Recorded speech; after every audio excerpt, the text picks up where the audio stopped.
Cordiales saludos a todos y bienvenidos al seminario virtual de hoy, Desórdenes del linaje eritroide, anemias microcíticas de alta prevalencia en la población. Soy Cristian Leiva de Abbott Hematología y seré su moderador para este evento. El seminario educativo virtual de hoy es presentado por LabGroup y traído a ustedes gracias a Abbott Diagnostics. Para obtener más información de nuestra empresa, pueden visitar el portal corelaboratory.com. Antes de comenzar, me gustaría recordarles que este evento es interactivo. Los invitamos a participar enviando sus preguntas en el momento que deseen durante la presentación. Para ello, simplemente escriba su consulta en el espacio Preguntar y haga clic en Enviar. Responderemos a tantas preguntas como nos permite el tiempo al final de la presentación. Si usted tiene problemas para ver o escuchar esta presentación, haga clic en la pestaña Soporte que se encuentra en la parte superior derecha de la ventana de presentación o informe de su problema haciendo clic en el acceso Solicitar una pregunta situado en el extremo izquierdo de su pantalla. Esta presentación es educativa y por lo tanto ofrece créditos de educación continua. Por favor, haga clic en la pestaña Créditos de educación continua ubicada en la parte superior derecha de la ventana de la presentación y siga el proceso para poder obtener sus créditos. Ahora me complace presentar a nuestra conferencista de hoy, la doctora Viviana Rodríguez, quien es profesor asociado de hematología clínica en la prestigiosa Pontificia Universidad Javeriana de Bogotá, en Colombia. Ella trabaja allí desde hace más de 20 años, desempeñándose como docente en las áreas de hematología y hemostasia y como investigadora en estudios del microambiente de la médula ósea humana y su relación con la biología de las células madre. Para obtener una biografía completa sobre nuestra conferencia, acceda a la pestaña de Biografía en la parte superior de su pantalla. Ahora iniciaremos la presentación.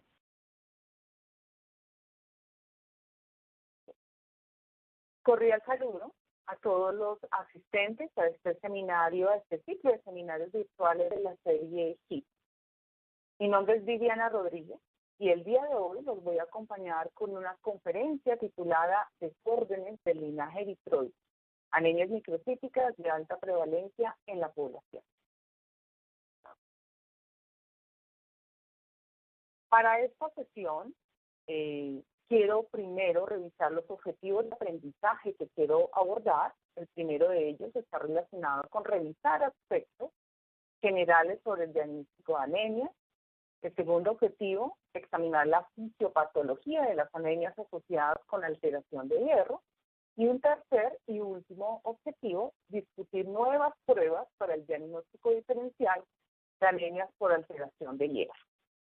Las anemias, un trastorno muy frecuente en nuestra población, afecta especialmente progenitores y células comprometidas del linaje eritroide y claramente se ha demostrado que no es una enfermedad en sí misma, sino más bien la consecuencia de diferentes patologías de base, algunas de ellas que serán abordadas en esta presentación. Me permito, antes de iniciar esta charla, declarar puntos que se presentan acá en esta diapositiva. Muy bien. Como definición, entonces, tenemos que la anemia, como todos conocemos, es la disminución anormal de la masa eritrocitaria, que conocemos convencionalmente como hematocrito, disminución de la concentración de hemoglobina, con o sin alteraciones morfológicas eritrocitarias. Claramente el impacto más importante de esta alteración celular es la disminución de la capacidad de transporte de oxígeno que depende de la masa eritrocitaria que impacta a nivel tisular con lo que conocemos como hipoxia. Como mencioné anteriormente, la anemia como tal no es una enfermedad, sino una consecuencia de diferentes patologías de base. Según la Organización Mundial de la Salud, la prevalencia mundial de las anemias ha cambiado con el correr de los años. En esta diapositiva ustedes pueden observar la portada de uno de los informes más grandes que ha realizado la Organización Mundial de la Salud en relación con la prevalencia mundial de anemia.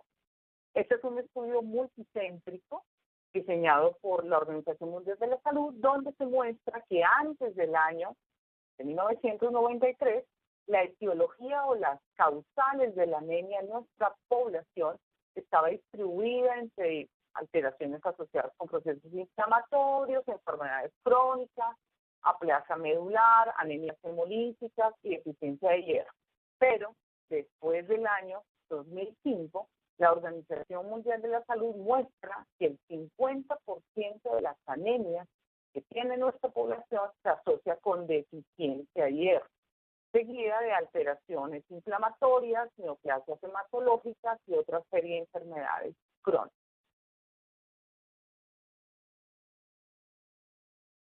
Muy importante no olvidar las concentraciones de hemoglobina para diagnosticar la anemia, sugerencia que nos hace también la Organización Mundial de la Salud. En este informe, que se publica en el año 2011, se sugiere que mujeres no embarazadas se consideran que tienen ya un proceso anémico cuando tienen niveles inferiores a 11.9 gramos por decilitro o 119 gramos por litro de hemoglobina. En el caso de mujeres gestantes, niveles inferiores a 109 gramos por litro. Y en caso de varones mayores de 15 años, niveles inferiores a 129 gramos por litro. Estos datos que nos arroja la Organización Mundial de la Salud son muy importantes tenerlos en cuenta, pero adicionalmente no hay que olvidar que estos datos son datos que aplican para población que vive a nivel del mar. Por lo tanto, nosotros en el estudio y en la correlación de la anemia debemos ajustar estos valores para poder hacer una correcta interpretación clínica dependiendo de la altura a la que se encuentre la población de estudio. Con este fin, entonces, en este mismo informe del año 2011 se sugiere una serie de ajustes que se le deben hacer a las concentraciones de hemoglobina en función de la altitud sobre el nivel del mar en la cual se encuentra nuestra población de estudio. Como ejemplo, quiero referirme a unos datos que tenemos en población colombiana, solamente como ejemplo. Aquí, en un estudio que se publicó en el año 2015, se demostró que a la altura de la ciudad de Bogotá, las mujeres manejan una concentración de hemoglobina normal de 149 gramos por litro y los hombres de 171 gramos por litro. La ciudad de Bogotá se encuentra a 2.600 metros sobre el nivel del mar. Por lo tanto, es importante buscar en esta tabla para ajustes de hemoglobina la altitud a la cual se encuentran nuestros pacientes sobre el nivel del mar. Como ejemplo, Bogotá está a 2.600 metros, de tal forma que el ajuste debe hacerse restando 13 gramos por litro de hemoglobina para considerar que nuestra población realmente tiene anemia. Tomamos entonces los valores de referencia de nuestra población, en este caso, 149 y 171 para población colombiana que vive en Bogotá, y restamos los 13 gramos por litro para definir ahora sí el dato de hemoglobina que nos define anemia para población, por ejemplo, para la ciudad de Bogotá. En este caso, entonces, las mujeres que tengan niveles inferiores a 136 gramos por litro y hombres con niveles inferiores a 158 gramos por litro a la altura de Bogotá o 15.8 gramos por decilitro, son pacientes que se consideran ya tienen anemia. Entonces, muy importante no perder de vista esto. Tenemos que ajustar los valores de referencia de concentraciones de hemoglobina de nuestra población acorde con la altitud sobre el nivel del mar para definir de forma individualizada cuáles son los niveles de hemoglobina que nos definen o no nos definen anemia. El síndrome anémico es entonces un conjunto de signos y síntomas que requieren para su correlación clínica tomar 4 parámetros. Para poder hacer un buen análisis de este síndrome se requiere sin duda conocer aspectos de la historia clínica del paciente, antecedentes familiares, dieta, consumo de medicamentos e inclusive la actividad laboral. En el caso de síntomas, que son los que refiere el paciente, tenemos unos síntomas como adinamia, síntomas comunes como adinamia, debilidad muscular, cefalea y vértigo, síncope y disnea. Signos corresponden, por supuesto, al examen físico del paciente. Van desde hepatosplenomegalia, palidez mucocutánea, hipotensión, ictericia, polilonicia y disfunción neurológica. Es muy importante tener en contexto que en el síndrome anémico existen síntomas y signos generales, pero también existen síntomas y signos específicos para cada tipo de anemia.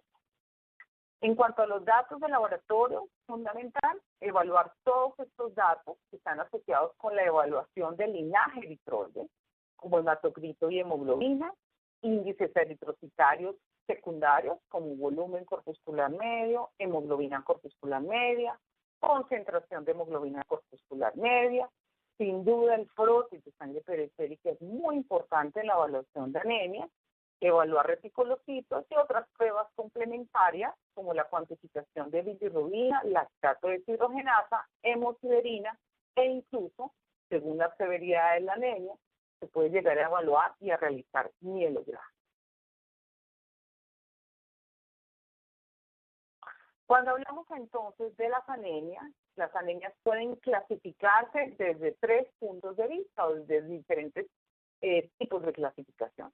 Tenemos una clasificación de las anemias inicial, que se encuentra aquí en el costado izquierdo de esta diapositiva, que corresponde a la clasificación morfológica, por supuesto asociada al linaje eritroide.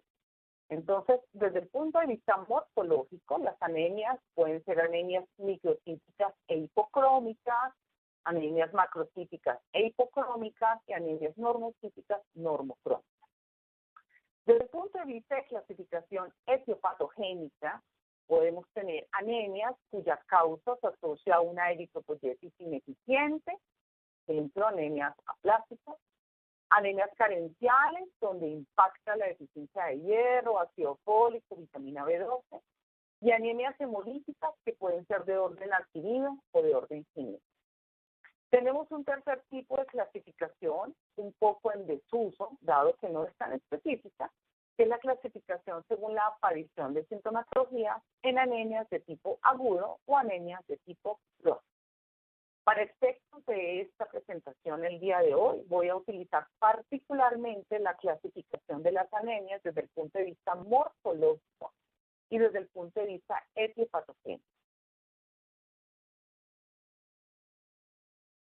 Si contextualizamos la etiopatogenia de las anemias en las diferentes etapas mediante las cuales ocurre la hematopoiesis, podemos decir entonces que las anemias aplásticas se asocian especialmente a células hematopoyéticas muy primitivas o indiferenciadas, afectan células madre hematopoyéticas y progenitores mieloides y linfoides muy tempranos.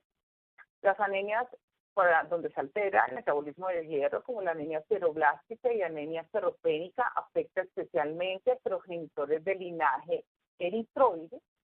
La anemia, por ejemplo, por deficiencia de hierro, vitamina B12, perdón, o anemia megaloblástica, afecta todos los linajes hematopoyéticos. Y la anemia hemolítica afecta particularmente células del linaje eritroide, por supuesto, ya en estadios completamente maduros, en estadios ya diferenciados. El día de hoy vamos a trabajar particularmente en anemias microcíticas. Con respecto a la identificación de anemias microcíticas en la literatura científica, existen muchos algoritmos a los cuales podemos acceder y en la mayoría de ellos coincide que esta evaluación de las anemias debe iniciarse con una valoración de los índices eritrocitarios primarios, hematocrito, hemoglobina, masa eritrocitaria y la exploración del protis de sangre periférica. A partir de estos dos parámetros iniciales, que son los que ustedes observan en la parte inicial de este algoritmo, entonces podemos definir si tenemos glóbulos rojos con un volumen corpuscular medio menor a 80 femtolitros, en cuyo caso estaríamos hablando de una anemia microcítica. Las anemias microcíticas e hipocrómicas de alta prevalencia en la población son aquellas que involucran en gran medida alteraciones en el metabolismo del hierro. Ya previamente les mostré un poco esta conclusión a la que llegó el informe de la Organización Mundial de la Salud, donde el 50% de las anemias que presenta la población se involucran con alteraciones en el metabolismo del hierro. Cuando hablamos de alteraciones en el metabolismo del hierro y su asociación con anemias microcíticas e hipocrómicas, tenemos los dos panoramas. Anemias, donde se observa una disminución en los niveles de hierro sérico, donde encontramos la anemia ferropénica o la anemia sideropénica y la anemia secundaria de inflamación. Y tenemos el otro panorama, donde el paciente tiene anemia, pero tiene incremento en los niveles de hierro, en cuyo caso estamos hablando de anemia sideroblástica. Vamos a iniciar hablando particularmente de las anemias microcíticas e hipocrómicas, donde los niveles de hierro están de forma importante disminuidos, o la anemia ferropénica o sideropénica. La anemia ferropénica, o como se le conocía en el siglo pasado, clorosis o enfermedad verde, es una patología que ha sido descrita en textos muy antiguos, inclusive en el papiro de Ebers, que data del año 1500 a.C., ya se presenta una serie, o se señala una serie de signos y síntomas muy similares a los que presenta un paciente con anemia ferropénica. Sin embargo, realmente es el médico inglés Thomas Stringham quien inicialmente habla de una patología y propone que esta enfermedad puede ser tratada con sales de hierro y que los pacientes pueden responder muy bien a las sales de hierro. En la actualidad, también como una propuesta de la Organización Mundial de la Salud y diferente literatura científica, se conoce que la anemia ferropénica es una anemia cuya etiología es multifactorial, de aparición lenta y aparición crónica.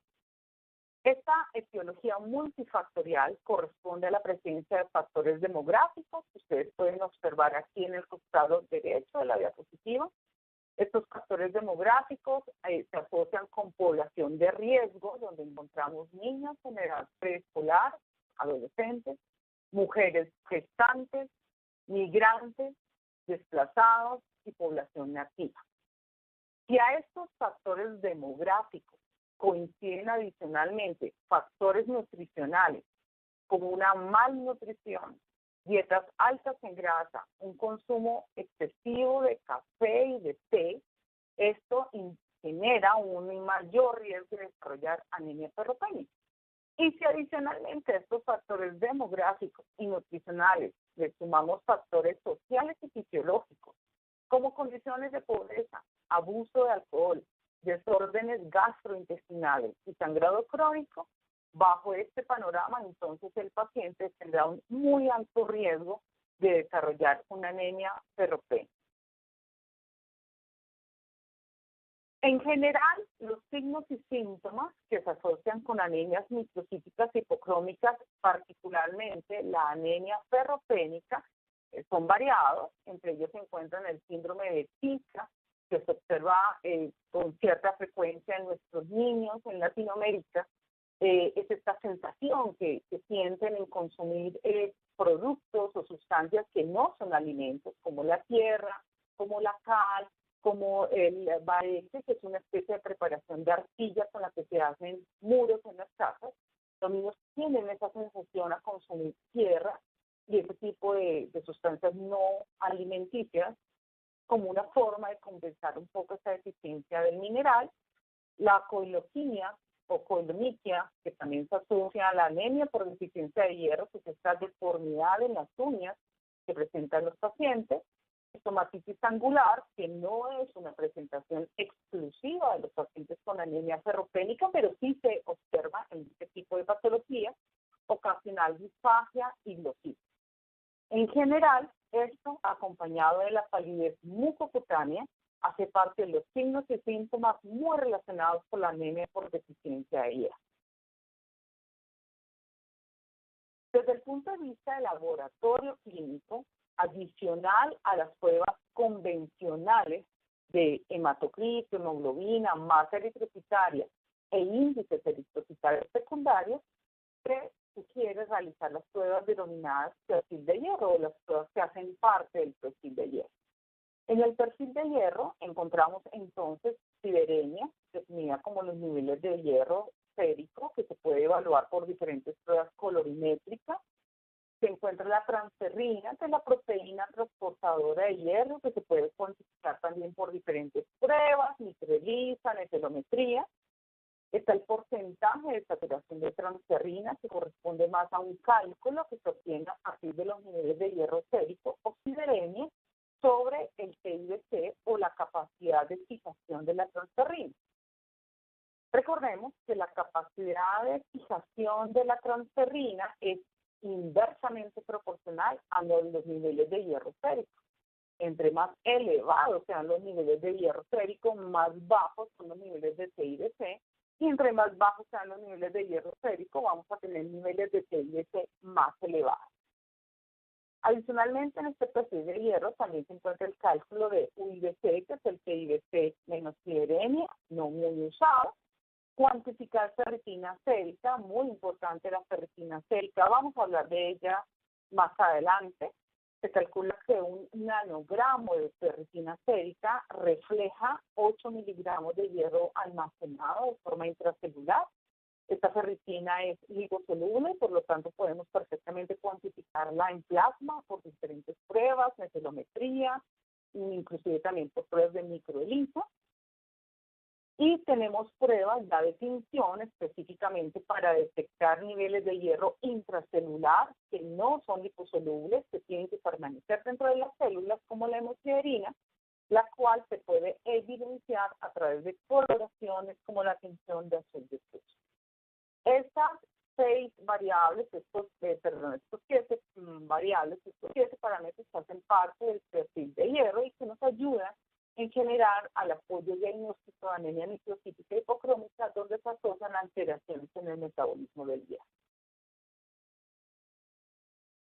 Cuando hablamos entonces de anemia ferropénica, recordando que es una patología con una etiología multifactorial, es de aparición lenta, de aparición insidiosa, y de hecho se considera una enfermedad que puede volverse crónica, por supuesto asociada a su etiología. Hablamos de diferentes etapas de desarrollo de la anemia ferropénica de acuerdo a variables de laboratorio.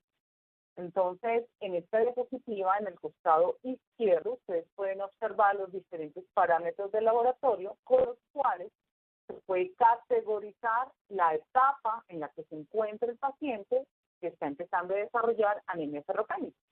Tenemos entonces los índices primarios, hematocrito, hemoglobina, recuento de glóbulos rojos, los secundarios, ferritina sérica, muy importante, capacidad de fijación de la transferrina, PIBC, la sideremia como tal y la morfología eritroide que tenemos que estar monitoreando a través del prótesis de sangre periférica. La primera etapa, entonces, de desarrollo es la depleción de hierro. Antes que el paciente tenga como tal una anemia ferropénica, inicia con un proceso de depleción de hierro, que sin duda el impacto inicial se asocia con la disminución en los depósitos almacenados de hierro, especialmente a nivel hepático y también a nivel medular.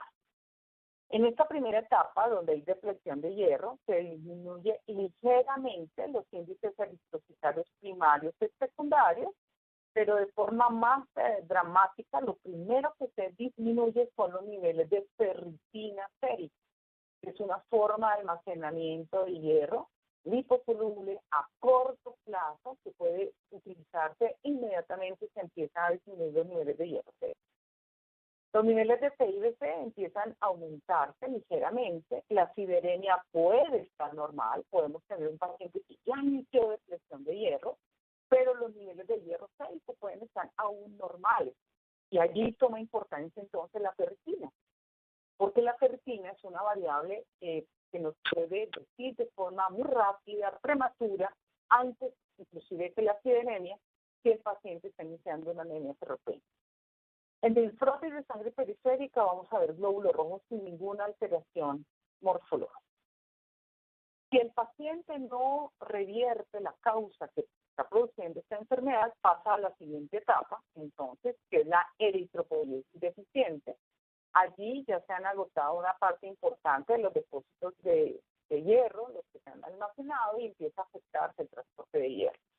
Aquí en esta etapa ya empezamos a observar alteraciones en los índices eritrocitarios primarios, secundarios, una disminución mucho más marcada de los niveles de ferritina sérica, un incremento moderado en el PIBC y ya una disminución de los niveles de hierro sérico, con una anisocitosis ligera moderada que se observa en el frotis de sangre periférica y también una hipocromía ligera moderada que se observa en los glóbulos rojos. Nuevamente, si no se revierte este proceso, si no se trata al paciente y el paciente continúa en este proceso de evolución, pasa a la siguiente etapa, que es lo que se conoce como la anemia ferropénica. La anemia ferropénica, entonces, ya presenta índices eritrocitarios primarios muy disminuidos, índices secundarios muy disminuidos, niveles de ferritina sérica que están por debajo de los 5 nanogramos por mililitro.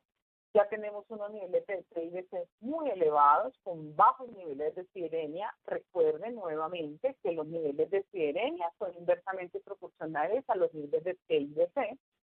Y en frotis de sangre periférica ya vamos a ver alteraciones morfológicas marcadas en el linaje eritroide con una anisocitosis marcada con presencia de microcitos, una poiquilocitosis marcada con diferentes formas eritroides y una hipocromía también severa. Es importante recordar que en la anemia ferropénica convencional, sin ninguna otra patología cuento que se asocia a ella, no se observan convencionalmente inclusiones eritrocitarias en el frotis de sangre periférica. Bien, adicional a esta anemia microcítica y hipercrómica, donde la disminución de los niveles de hierro se asocian a la anemia ferropénica como tal por diferentes agentes multifactoriales, vamos a hablar ahora de la anemia secundaria a la inflamación, que también se enmarca en el contexto de una anemia donde hay disminución de los niveles de hierro, pero cuya causa en la disminución del hierro es diferente. En esta anemia secundaria a inflamación es muy importante considerar todo el grupo de citoquinas que se producen durante un proceso inflamatorio. Entre ellas, una de las citoquinas más importantes es la interleuquina o citoquina 6. Esta interleuquina 6 se conoce su efecto sobre los hepatocitos a diferentes niveles, pero lo que nos interesa al día de hoy es el efecto de la interleuquina 6 sobre los hepatocitos y su incremento en la señal para que los hepatocitos produzcan una proteína que se llama hepcidina. Cuando los pacientes tienen niveles elevados de interleuquina 6, esa interleuquina 6 se une al receptor de interleuquina 6 que expresan los hepatocitos e envía una señal intracelular corriente abajo en los hepatocitos, donde induce la fosforilación de factores de transcripción, como está las diferentes factores de esta ruta. Estos factores se traslocan al núcleo del hepatocito e inducen la transcripción y traducción del gen HAMP. Este gen codifica para una proteína que se llama hepcidina, de tal forma que los niveles de interleuquina 6 asociados a procesos inflamatorios son proporcionalmente directos a los niveles de hepcidina. Entre más proceso inflamatorio, más interleucina 6 tenga el paciente, los niveles de hepcidina se incrementan de forma importante. La hepcidina es una proteína que en condiciones normales ayuda a la homeostasis del hierro, controla en gran medida la absorción de hierro intestinal y controla en gran medida la utilización del hierro que se almacena en los hepatocitos. Sin embargo, cuando se elevan de forma importante sus niveles, la hepcidina bloquea la ferroportina, que es la proteína que permite la salida de hierro que se encuentra almacenado en las células hepáticas, macrófagos hepáticos, también esfénicos, y en las células intestinales. La hepcidina bloquea la ferroportina e inclusive induce su internalización y degradación de tal forma que el hierro almacenado en macrófagos hepáticos esfénicos y el hierro que se obtuvo a través de la dieta que se encuentra en las células del epitelio duodenal no puede ser utilizado, no puede salir de estas células, queda retenido en estas poblaciones celulares, no sale a sangre, y esto sin duda impacta en la eritropoyesis porque genera una disminución de la sideremia que impacta en la generación de una eritropoyesis ineficiente. De forma similar, con las etapas de desarrollo que se observan en la anemia ferropénica, en la anemia secundaria de inflamación, también podemos identificar las etapas de este proceso acorde a parámetros de laboratorio. Partiendo de las mismas variables, índices eritrocitarios primarios, secundarios, ferritina sérica, PIBC, sideremia y morfología eritroide, la primera etapa es como tal el proceso inflamatorio que conduce a este incremento en los niveles de hepcidina. Cuando se incrementan estos niveles de hepcidina y bajan los niveles de hierro sérico y esto impacta en la eritropoyesis que está ocurriendo en la médula ósea, pues vamos a observar una afectación en los índices eritrocitarios primarios, en los secundarios, pero vemos un impacto muy importante en la ferritina, que contrario a lo que ocurría en la anemia por deficiencia de hierro, en la anemia secundaria de inflamación, los niveles de ferritina empiezan a aumentar de forma significativa porque la ferritina es considerada también una proteína de fase aguda que se aumenta en procesos inflamatorios. Bajo este contexto, la ferritina entonces pierde ese valor de diagnosticar de forma prematura un proceso anémico. El paciente incrementa también PIBC, los niveles de hierro pueden estar normales, la sideremia puede estar normal y la morfología está normal. Si el paciente avanza a la siguiente etapa, donde ya hay un incremento sostenido de los niveles de hepcidina, vamos a ver entonces alteraciones de los índices eritrocitarios primarios y secundarios de una forma mucho más marcada. Nuevamente va aumentando también la ferritina sérica, aumenta PIBC, disminuye la sideremia y ya empezamos a ver algunas alteraciones ligeras, moderadas en morfología eritroide asociadas con la anitrocitosis y poiquilocitosis. Y si el paciente finalmente avanza y continúa en este proceso de anemia secundaria de inflamación, pues ya no hay una utilización de hierro, realmente no hay de dónde tomar el hierro, está todo secuestrado en las células del epitelio duodenal, en los macrófagos hepáticos esplénicos, y allí entonces vamos a ver una disminución mucho más dramática de los índices primarios y secundarios eritroides, un incremento muy marcado de la ferritina, un incremento muy importante de PIBC, disminución de sideremia, y ya toda la morfología patológica, anitrocitosis marcada, poiquilocitosis marcada, hipocromía marcada, nuevamente sin inclusiones eritrocitarias asociadas. Aquí muy importante no olvidar que en una anemia microcítica e hipocrómica secundaria a inflamación, estos niveles de ferritina pierden su valor predictivo, ya que los niveles se compensan y pierde completamente pues el valor diagnóstico temprano del que habíamos hablado previamente. Es muy importante recordar que la ferritina sin duda es un parámetro que tiene ventajas porque refleja la situación nutricional con respecto al hierro, es muy importante, pero pues la gran desventaja que tiene es que es una proteína de fase aguda y cuando el paciente tiene una anemia asociada al metabolismo de hierro, pues, y además un proceso inflamatorio, pues esta variable pierde su validez. Sin embargo, este año, la Organización Mundial de la Salud publicó una guía sobre cómo interpretar esta ferritina sérica en pacientes que tienen procesos inflamatorios y que se pueda seguir usando como una prueba temprana de valor diagnóstico temprano. Según la Organización Mundial de la Salud, en esta guía que publicó este año, el año 2020, ellos sugieren que para poder utilizar los valores de ferritina como una variable que ayude al diagnóstico de anemias, debe considerarse niveles diferentes si el paciente está o no está en un proceso inflamatorio. Por ejemplo, para niños en edad preescolar, se considera niveles menores a 12 microgramos por litro como una variable interesante y de valor pronóstico temprano. Pero si ese niño en edad preescolar además cursa con un proceso inflamatorio, esos niveles de 12 gramos por litro de ferritina sérica no nos sirven y tenemos que utilizar como punto de corte 30 o menor a 30 microgramos por litro de ferritina. Esto es importante considerarlo porque en esta guía sugerida por la Organización Mundial de la Salud, pues ellos invitan a que se siga utilizando los niveles de ferritina sérica como una variable que puede ayudar al diagnóstico de anemias, pero teniendo en cuenta valores diferentes que el paciente está usando simultáneamente con un proceso inflamatorio.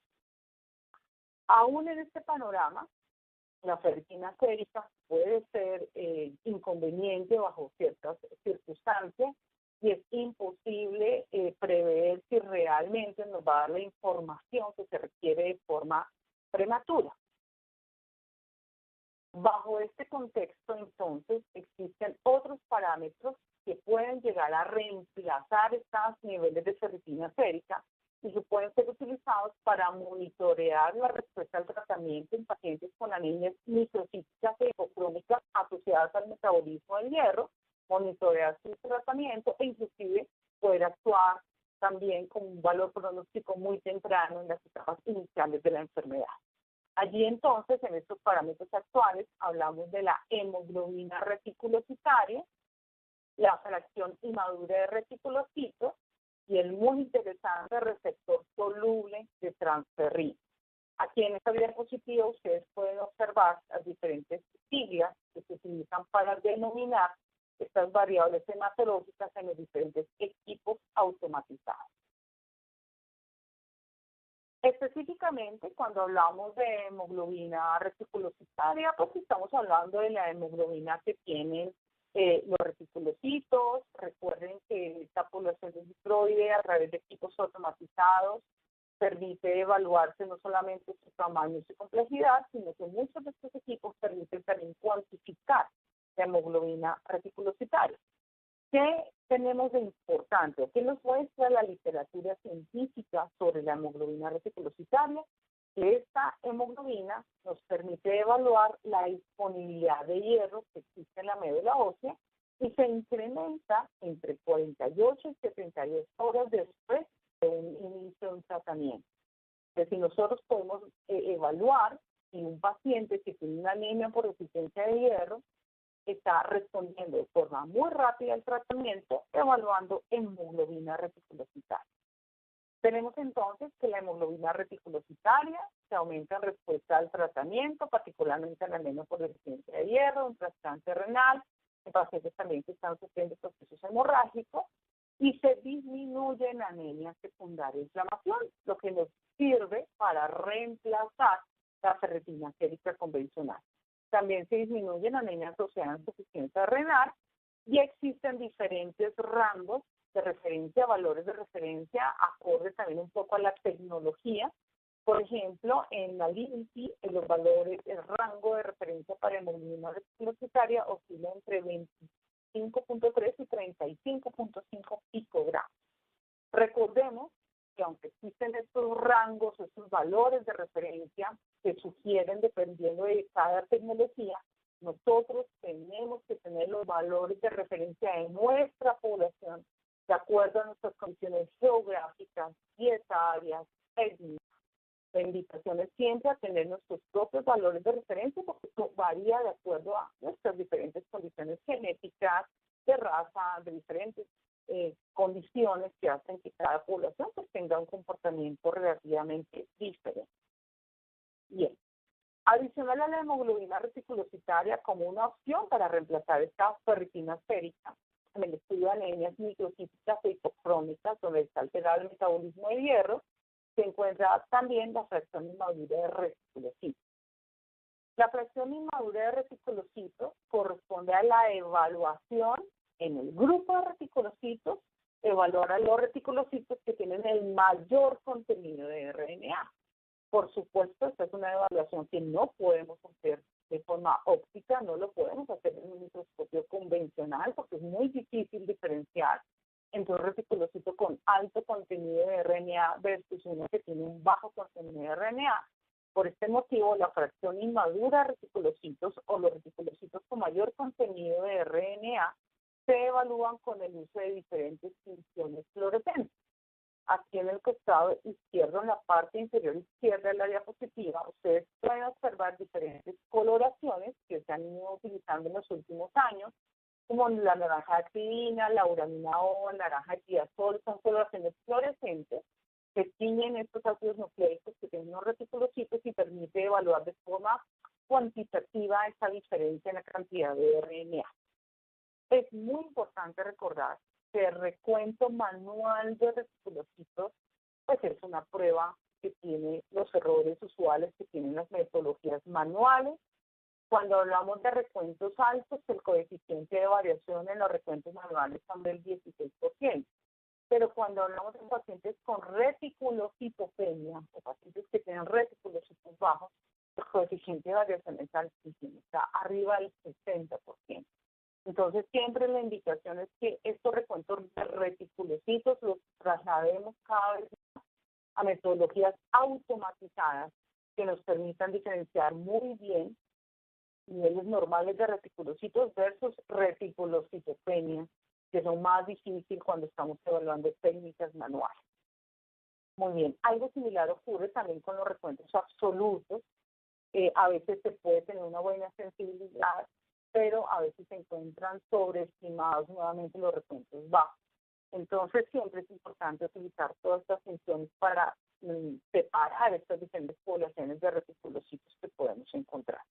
Tenemos entonces reticulocitos con un alto contenido de RNA, con un contenido intermedio de RNA, con un bajo contenido de RNA, y la fracción inmadura de reticulocitos, pues claramente son estos que tienen un alto contenido de RNA.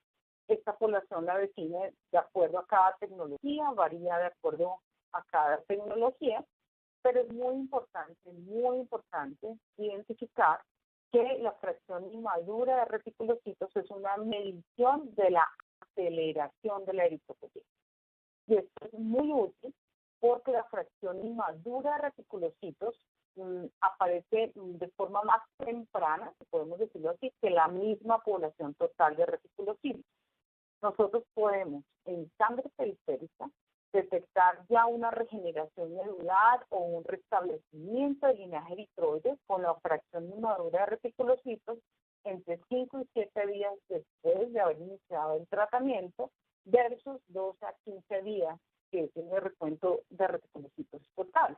Entonces, la fracción inmadura de reticulocitos se comporta como un marcador temprano para trasplante de médula ósea o regeneración de la médula ósea, más rápido inclusive que el mismo recuento absoluto de neutrófilos y plaquetas, que es lo que siempre utilizamos para mirar si una trasplante de médula se ha injertado y ya está funcionando. También se utiliza para estudiar la hemoglobina reticulocitaria en el monitoreo de tratamientos de anemias carenciales, como la que nos convocan el día de hoy, trasplante renal y hemorragias, y se disminuyen anemias regenerativas e insuficiencia renal. Los valores de referencia también tienen diferentes rangos, un poco de acuerdo a la tecnología, en el caso de Ability de 0.17 a 0.44, pero nuevamente pues toda esta disertación con respecto a establecer los valores de referencia en cada población es algo que no podemos perder de vista. Finalmente tenemos el receptor soluble de transferrina, en el que yo considero tenemos allí un potencial muy interesante para anemia. Es una variable que no se utiliza en clínica todavía, requiere ser validada, pero yo creo que tiene un potencial muy interesante. El receptor soluble de transferrina, recordemos que el receptor de la transferrina es la molécula CD71 que se expresa en las células eritroides, pero bajo ciertas condiciones de degradación de ciertas regiones de este receptor, la molécula CD71 puede ser clivada por ciertas proteasas que están en el microambiente de la médula ósea, de tal forma que nosotros podemos cuantificar CD71 soluble o CD71 separado del progenitor eritroide. Estos niveles de CD71 soluble que podemos encontrar en sangre periférica se considera que es proporcional al número de células eritroides que están en la médula ósea. Y se ha demostrado que estos receptores solubles de transferrina o la molécula CD71 soluble se incrementa en anemia ferropénica. Y se incrementa al parecer como un mecanismo de compensación a esta disfunción en el linaje eritroide que está ocurriendo como consecuencia de las deficiencias de hierro. Entonces, es una variable muy interesante, no se utiliza nuevamente en clínica, pero sería importante hacer todo este proceso de validación porque arroja información interesante. Así como se incrementa en la anemia ferropénica, el receptor soluble de transferrina se disminuye en anemia aplásica y en pacientes que están expuestos a quimioterapia y que además sufren insuficiencia renal aguda. La anemia ferropénica y la anemia secundaria de inflamación en términos de frotis de sangre periférica no tiene diferencia. Por eso es muy importante siempre utilizar estos otros parámetros de perfil de hierro con el que hemos estado trabajando el día de hoy y adicionalmente considerar esos parámetros como hemoglobina reticulocitaria, determinador de reticulocitos y solo receptor soluble de transferrina. En términos de frotis de sangre periférica, es frecuente, como ustedes observan en el costado derecho de esta diapositiva, es frecuente que los glóbulos rojos presenten una marcada nefrocitosis con presencia de microcitos, una ligera polipilocitosis con dianocitos, marcada de hipocromía, y no es usual encontrar inclusiones eritrocitarias. En términos de los glóbulos blancos, generalmente están normales en número y morfología, pero las plaquetas sí pueden registrar niveles elevados. Podemos tener pacientes con trombocitosis en la anemia por deficiencia de hierro, aunque la morfología en las plaquetas también es normal. En el segundo grupo de alteraciones o anemias microtípicas e hipocrómicas de alta prevalencia en la población, tenemos la anemia del segundo grupo, que es donde observamos un incremento en los niveles de hierro. En este contexto hablamos entonces de las anemias sideroblásticas. Las anemias sideroblásticas también tienen diferentes presentaciones. Hay anemias sideroblásticas de tipo genético, están las anemias sideroblásticas de orden adquirido y unas anemias sideroblásticas particularmente secundarias a síndromes mielodispláticos. Entre las anemias sideroblásticas congénitas, por ejemplo, está la sideroblástica ligada a X, que es mutación en el gen que codifica para la enzima del camino leuulino sintetasa, que es la primera enzima involucrada en la síntesis del grupo hemo. En el término de anemias sideroblásticas de orden adquirido, una de las más frecuentes son las asociadas al consumo crónico de alcohol etílico. Y en las secundarias al síndrome mielodisplásico tenemos entonces, por ejemplo, la anemia refractaria con sideroblastos en anillo. En el contexto de todo el proceso que conduce a la síntesis del grupo hemo, tenemos entonces aquí esta anemia por deficiencia de la enzima del camino leuulínico sintetasa, que es la enzima con la que arranca toda la síntesis del grupo hemo a nivel de citoplasma para luego continuar todo el proceso de producción de grupo hemo a nivel de mitocondria, el eritroblasto. Tenemos la anemia sideroblástica asociada al alcoholismo, donde se ha demostrado que el consumo crónico de alcohol etílico altera la función de enzimas como la uroporfilinógeno descarboxilasa, la coproporfilinógeno oxidasa y la misma ferroquelatasa. Hay varias enzimas que empiezan a funcionar mal cuando hay un consumo crónico de alcohol. Y adicionalmente tenemos, por ejemplo, la anemia refractaria, con sideroblastos en anillo, donde se asocia también un poco a algunas mutaciones del ADN mitocondrial que conduce a una alteración en el sistema de oxidación y reducción del hierro que va a ser parte del grupo E.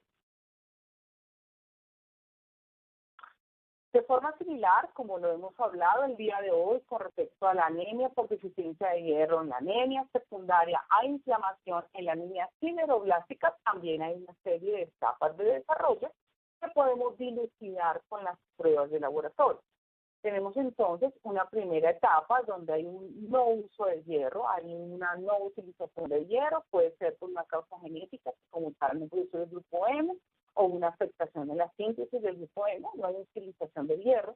Allí vamos a tener un proceso donde vamos a tener elevaciones, disminución de los índices eritrocitarios primarios, secundarios, no hay alteración de la morfología eritroide, vamos a tener una eritropoyesis deficiente y vamos a tener una anemia sideroblástica como tal establecida, donde aquí uno de los parámetros más importantes son los niveles de hierro sérico, los cuales van aumentando a medida que el paciente va avanzando en esta anemia sideroblástica.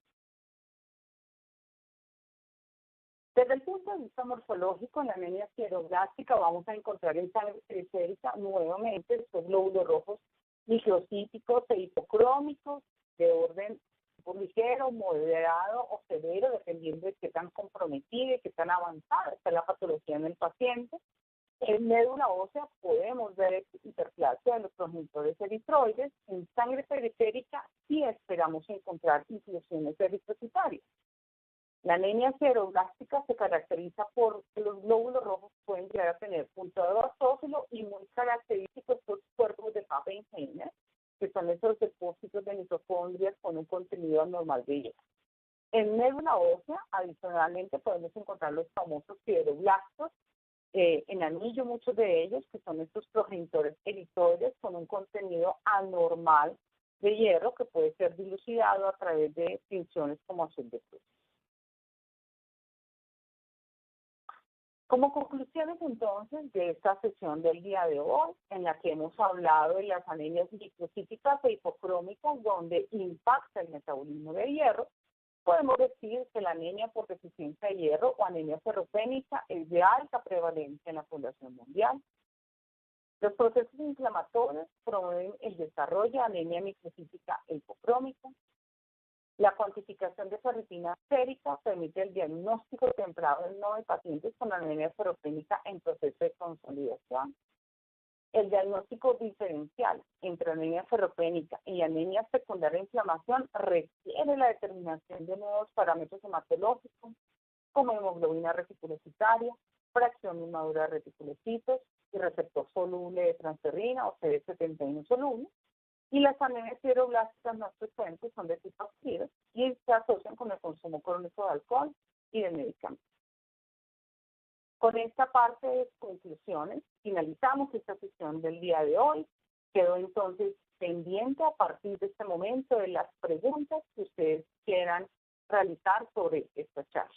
Muchas gracias por su atención y quedo aquí atenta a sus preguntas.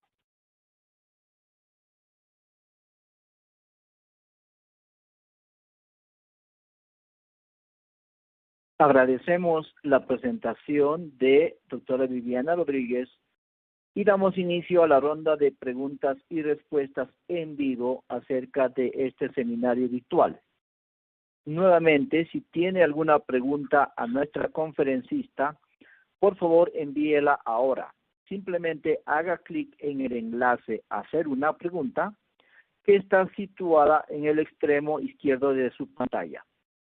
La doctora Viviana responderá a tantas preguntas según nos lo permita el tiempo restante. Doctora Viviana, empecemos con una primera pregunta. ¿Se sugiere entonces evaluar preferiblemente la fracción inmadura de reticulocitos en vez de realizar un recuento total de reticulocitos en la evaluación de la eritropoyesis temprana en respuesta a tratamiento? Cordial saludo nuevamente para todos los asistentes a este evento académico. Y sí, efectivamente, en el contexto de esta detección de esta nueva subpoblación dentro del recuento de reticulocitos, es mucho más útil evaluar esta fracción inmadura de reticulocitos y estos reticulocitos que tienen un alto contenido de ARN, ya que nos da una medida, digamos, más temprana de qué tan bien ha respondido el fenómeno de la eritropoyesis con respecto al tratamiento. Perfecto, doctora. Una siguiente pregunta. ¿Por qué no se cuantifican los niveles de citocinas proinflamatorias como parámetro diagnóstico para la anemia por inflamación? Bueno, esta es una pregunta muy interesante. De hecho, existen muchas estrategias de laboratorio para cuantificar citoquinas, pero desafortunadamente muchas de ellas no se encuentran validadas para su uso en clínica. Las usamos sin duda en investigación, pero muchas de ellas no están validadas para uso en clínica. Inclusive hay pruebas para cuantificar citoquinas mediante citometría de flujo, comprar las asociadas a anticuerpos, y pues muchas pruebas de microlisa para cuantificar estas citoquinas. Seguramente, y es lo que más vemos, es un problema asociado con la validación de estas pruebas en clínica y también un poco con el tema de costo. Por eso, en gran medida, se ha decidido evaluar las moléculas como consecuencia de estas elevaciones de citoquinas, como la misma ferritina. Entonces, es un tema un poco de validación, también un poco asociado al costo que implica hacer estas pruebas en el laboratorio clínico. Gracias, doctora. Tenemos aquí otra pregunta. ¿Cuáles son las condiciones preanalíticas que debe tenerse en cuenta para la medición de ferritina? Muy importante esta pregunta. Sin duda el ayuno, es importante que el paciente tenga por lo menos un ayuno de 12 horas para que no vayan a interferir aspectos nutricionales en la medición de estos depósitos a corto plazo de hierro. Y hay un tema aquí muy importante también, y es que la ferritina se cuantifique con un tiempo prudente después de que el paciente haya sido sometido a algún tipo de transfusión. Esto tiene que tomar un tiempo de varias semanas para que realmente se pueda cuantificar la transferencia sea confiable, y algo parecido ocurre con el tratamiento con hierro, ¿no? Sales ferrosas, que el paciente no esté en un proceso activo de tratamiento con sales ferrosas, porque eso nos puede también impactar los niveles sin duda de ferritina. Perfecto, doctora. Aquí hay una siguiente pregunta. ¿Cómo se asocia estos temas que usted nos contó con pacientes COVID-19? Muy interesante, supremamente interesante. Los procesos infecciosos o esta infección asociada a SARS-CoV-2, pues alteran casi todos los linajes hematopoyéticos. De hecho, se sabe que afecta directamente a los eritrocitos, sin que los eritrocitos tengan el receptor de la enzima convertidora de angiotensina o AC2. Los eritrocitos no tienen la enzima, pero sí las citocinas que se asocian a la tormenta de citocinas de los pacientes infectados afecta en gran medida la función de los eritrocitos y hace que los eritrocitos entren en un fenómeno que se llama eritosis. La eritosis es la apoptosis de los eritrocitos, que es un término nuevo, donde los eritrocitos cambian un poco la configuración de su membrana celular e inducen una serie de interacciones con otras poblaciones celulares como plaquetas y leucocitos, y eso pues exacerba el fenómeno. En esta infección por SARS-CoV-2 vemos tanto microcitos como macrocitos, o sea, es bastante heterogénea la microcitosis en este tipo de pacientes. Y sin duda la ferritina se eleva a los pacientes que están infectados. Perfecto. Doctora, tenemos opción para una última pregunta. Tengo aquí una que viene de bastante lejos, de Perú. Nos preguntan, ¿puede usarse la hemoglobina reticulocitaria como marcador en la evolución de una neoplasia, sea cual sea el tipo? Esto es, digamos que es un parámetro. La hemoglobina reticulocitaria está, pues, sin duda asociada directamente con el linaje eritroide. Si estamos frente a una neoplasia, una de tipo agudo crónica, que comprometa linaje linfoide, por ejemplo, allí tendría que asociarse muy bien el estadio de la neoplasia. Porque si es un paciente que está iniciando un proceso donde los blastos están generando toda la infiltración como tal y hay afectación del linaje eritroide de megacardiocitos, pues sin duda puede afectar estos niveles de hemoglobina reticulocitaria, porque todos sabemos que cuando hay proliferación de blastos, por ejemplo, de tipo linfoide, pues desplaza los otros linajes celulares y eso hace que baje la tasa de eritropoyesis. Pero si estamos en un paciente que está en tratamiento, que está en remisión, pues aquí como que las variables no podrían asociarse bien. Es difícil hacer esa asociación por la gran diversidad de neoplasias que hay, por ejemplo, de orden hematológico, la gran cantidad de mutaciones que se han reportado recientemente de buen y mal pronóstico. Entonces es un poco complicado hacer ese tipo de asociación y yo recomendaría específicamente para neoplasias hematológicas, pues restringirse un poco más bien a los parámetros que están sugeridos por la OMS y los diferentes consensos internacionales para diagnosticar estas neoplasias, a la luz también de los nuevos consensos y pues las recomendaciones de todas estas mutaciones de buen, mal pronóstico, bifenotípicas, mutaciones aberrantes. O sea, hay una serie de evaluaciones por el laboratorio un poco más específicas que asociar con un parámetro de linaje eritroide. Gracias nuevamente, doctora Viviana, por su presentación y la gentileza de responder a estas consultas. También nos gustaría agradecer a LabRoots y a nuestro patrocinador Abbott Diagnostics por suscribir el seminario educativo virtual de hoy. Antes de irnos, queremos dar las gracias a la audiencia por acompañarnos hoy y por su activa participación. Las preguntas que no tuvimos tiempo de responder serán abordadas por nuestra conferencista para enviar las respuestas a la información de contacto que nos proporcionaron en el momento de enviar su pregunta. Este seminario virtual se podrá ver bajo demanda durante los próximos 6 meses. LabRoots les avisará por correo electrónico cuando esté disponible para su reproducción. Los invitamos a compartir este mensaje con sus colegas que podrían haberse perdido el evento en vivo de hoy. Muchas gracias por su asistencia y hasta la próxima. Adiós.